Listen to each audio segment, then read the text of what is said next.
बघा विद्यार्थी मित्रांनो, आज आपण बघणार आहोत सराव संच 4.1 मधील तिसरं. एक रिअल पेंटने प्रत्येकी 2800 रुपये करपात्र किमतीचे लस्टर पेंटचे 2 डब्बे विकले. जीएसटीचा दर 28% असल्यास कर विचार सीजीएसटी आणि एसजीएसटी किती रुपये आकारला असेल. आता बघा, प्रत्येकी किती म्हणते 28, म्हणजे काय आपल्याला दोघांची बेरीज करावी लागेल. 2 डबे विकले म्हणते. बघा, 2 डब्याची किंमत किती झाली करपात्र, तर 5600 रुपये. आणि जीएसटीचा दर किती मिळालेला आहे आपल्याला 28%.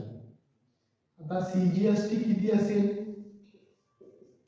तर 14% आणि एसजीएसटी सुद्धा किती असेल 14%.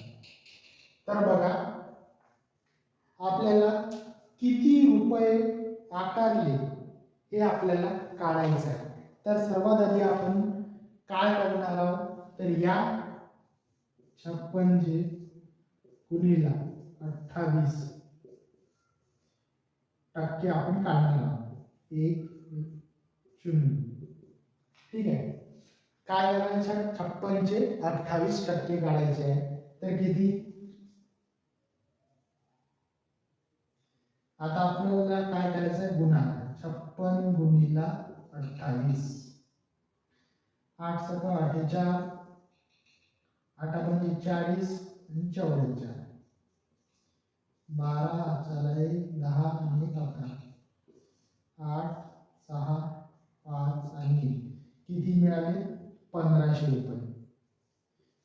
आता या 2 डब्या पेनचे डब्बे विकल्यावर आपल्याला 5600 किती जीएसटी भरावं लागतो 1568 रुपये. तर हे किती झाले 28% झाले. किती झाले 28%. तर सीजीएसटी ची रक्कम किती, तर 1568 भागिले 2 म्हणजे किती 7 2 14,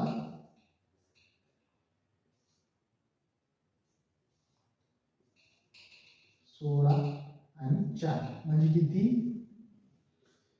सीजीएसटी बरोबर एसजीएसटी किती झाले 784 रुपये. दोघांचे जीएसटी ची किंमत सीजीएसटी आणि एसजीएसटी सारखी असते, म्हणजे किती 784 रुपये आपल्याला राज्य सरकारला द्यावे लागते आणि केंद्र सरकारला 784 रुपये द्यावे लागते, जे आपण एकीकृत करून एक सोबत आपण जीएसटीच्या रूपात सरकारला देत असतो.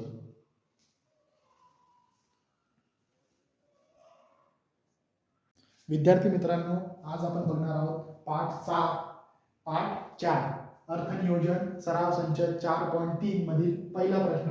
रिकाम्या जागा पूर्ण करा. बघा, दर्शनी किंमत आपल्याला 10 रुपये दिली आहे. मूल्य प्रकार सममूल्य. बघा, हे मूल्य प्रकार बघा, 3 मूल्य प्रकार आहेत. कोणते, सममूल्य, अधिमूल्य आणि अवमूल्य. म्हणजे सममूल्य म्हणजे काय, जेवढी दर्शनी किंमत असेल तेवढाच बाजारभाव असतो, त्याला आपण काय म्हणतो सममूल्य. सममूल्य कशाला म्हणतो, जेव्हा दर्शनी किंमत आणि बाजारभाव सारखा असतो तेव्हा त्याला आपण सममूल्य म्हणतो. अधिमूल्य बघा, बाजारभाव 575, अधिमूल्य किती आहे म्हणते 500 रुपये अधिमूल्य आहे. तर 575 वजा 500 किती उरले 75, हा काय असतो अधिमूल्य. म्हणजे दर्शनी मूल्यापेक्षा बाजारभावाची किंमत जास्त असेल तर ती काय असते अधिमूल्य. आता अधिमूल्य आहे पण कितीने आहे, तर 500 रुपयाने आहे. दर्शनी किमतीमध्ये अधिमूल्याची किंमत वाढवली तर आपल्याला काय मिळतो, बाजारभाव मिळतो. ठीक आहे. अशा प्रकारे दुसरी रिकामी जागा आपण भरली. त्याच्यानंतर काय होते 10 रुपये आणि 5 रुपये. बघा, दर्शनी किंमत 10 रुपयावरून बाजारभाव किती झाला 5 रुपये झाला. म्हणजे काय झाले, कमी झाले आहे, अवमूल्यन झालं. म्हणजे काय, तर अवमूल्य कितीने झाला आहे, तर 5 रुपये. अशा प्रकारे आपण तिन्ही रिकाम्या जागा भरून घ्यायच्या. तर एकदा आपण पुन्हा रिपीट करू. सममूल्य म्हणजे काय, तर दर्शनी किंमत आणि बाजारभाव सारखा असला, समान असला तर काय असतो, सममूल्य.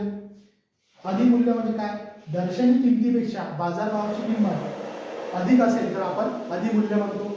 नंतर काय आहे 10 अवमूल्य. अवमूल्य म्हणजे 10 वरून 5 कमी झाले म्हणजे काय, तर अवमूल्य. अशा प्रकारे आपण हे गणित सोडवायचं आहे, रिकाम्या जागा पूर्ण करायच्या.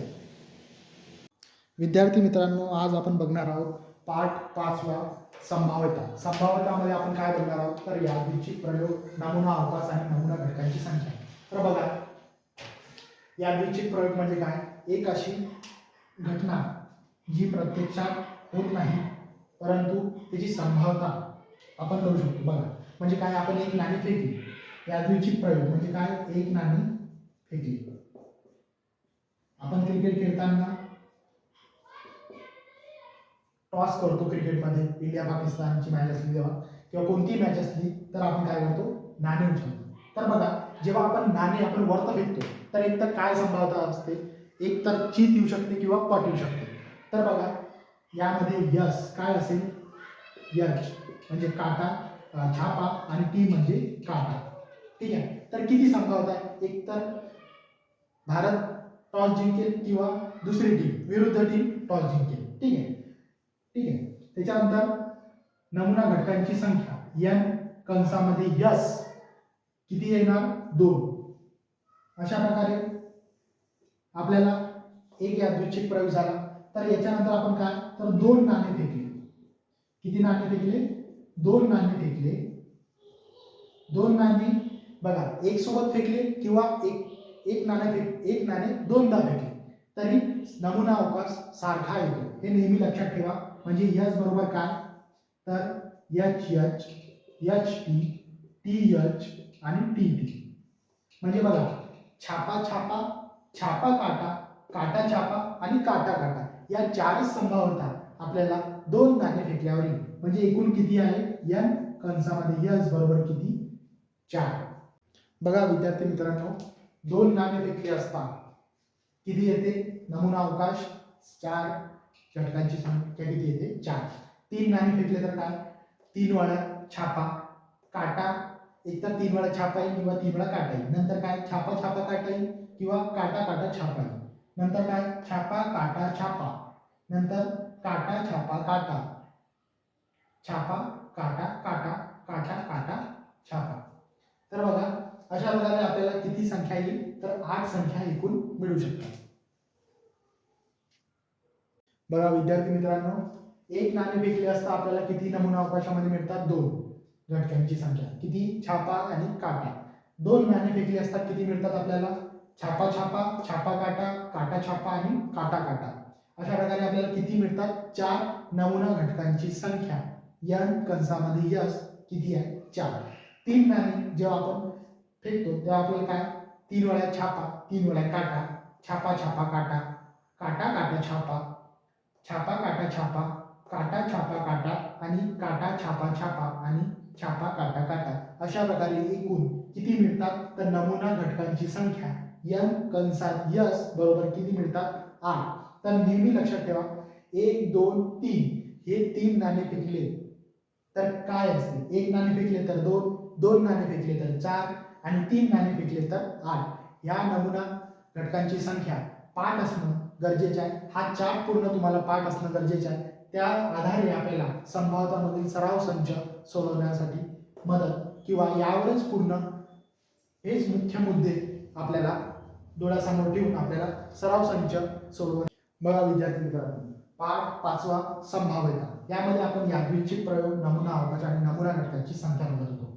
यामध्ये नाण्याचे तिन्ही झाले होते, 1 नाणा फेकला, 2 नाणा फेकला आणि 3 नाणे फेकले. त्याच्यानंतर काय, तर एक फासा फेकला, तर एक फासा फेकला. तर एक आपण सगळ्यांनी लुडो खेळलेला आहे.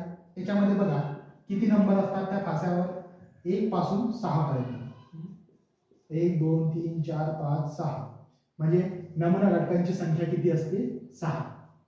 तर एक नाणा फेकला तर आपल्याला किती मिळतात, 6 आणि 2 फासे फेकले, तर यामध्ये बघा नेहमी लक्षात ठेवा की एक नाणे दोनदा फेकले किंवा दोन नाणे एक सोबत फेकले तर दोघांचाही नमुना अवकाश एकसारखा असतो. एक नाणे दोन पुन्हा फेकले किंवा डबल फेकले आणि दोन नाणे एक सोबत फेकले तरी नमुना अवकाश त्यांचा एकसारखा असतो. म्हणजे काय NS. तर बघा इथे काय तर एक कंसामध्ये डॉट एक, त्याच्यानंतर 2.1, 3.1, 4.1, 5.1 आणि 6.1 अशा प्रकारे आपण हे सुरुवात करायची. नंतर काय 1 2 1 3 1 4 1 5 आणि 1 6 अशा प्रकारे सर्व लाईनी आपल्याला मांडत इथपर्यंत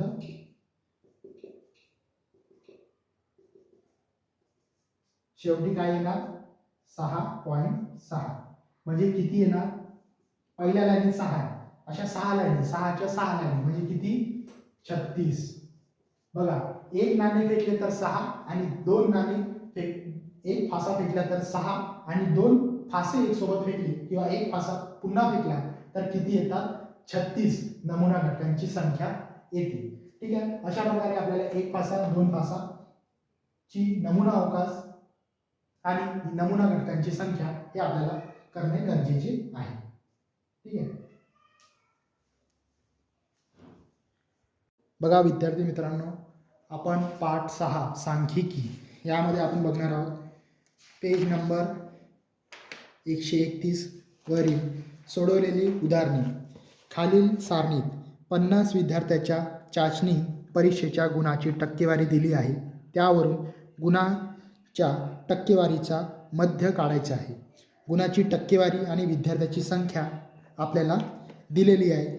आपल्याला काय करायचं आहे तर अशी मांडणी आखायची आहे. तर सर्वात आधी आपण बघा काय करणार, आपण 4 कॉलम काढले.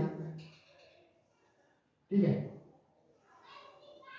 पहिल्या वर्गमध्य म्हणजे काय या दोन संख्यातील मधामधली किंमत म्हणजे 0 ते 20 याचा अर्धे काय विचारली संख्या म्हणजे किती 10. यामध्ये किती 30, याच्यामध्ये 50, यामध्ये 70 आणि यामध्ये 90 अशा आपल्याला वर्गमध्य मिळालेला आहे. आणि वारंवारता म्हणजे काय विद्यार्थ्याची संख्या किती दिली आहे. पहिल्या ठिकाणी 3, नंतर 7, नंतर 15, नंतर किती 20, नंतर 5. आता आपल्याला काय वर्गमध्य गुणिला वारंवारता म्हणजे काय 10 गुणिला 3 किती झाले 30, 7 गुणिले 7 त्रिक 21 हे झाले 15, 15 5 75. त्याच्यानंतर किती झाले 7 गुणिले 14. ठीक आहे. त्याच्यानंतर 9 5 45 हे झालं. आपल्याला काय केलं वर्गमध्य आणि वारंवारता यांचा काय केला गुणाकार केला. ठीक आहे. आता इथे बघा इथे x i f i या सर्वांची काय करायची आहे बेरीज करायची आहे आणि याची सुद्धा बेरीज करायची आहे. 3 अधिक 7 किती 10, 10 आणि 15 किती 25, 25 न 20 किती 45 आणि हे किती झाले 50. ठीक आहे. तसेच आपण इकडची बेरीज करू. किती येणार 3 4 4 आणि 5 किती 9, 9 अधिक 5 किती येणार 14. ठीक आहे. 9 आणि 5 त्यानंतर इकडे येईल हातचा 3 10 11 11 आणि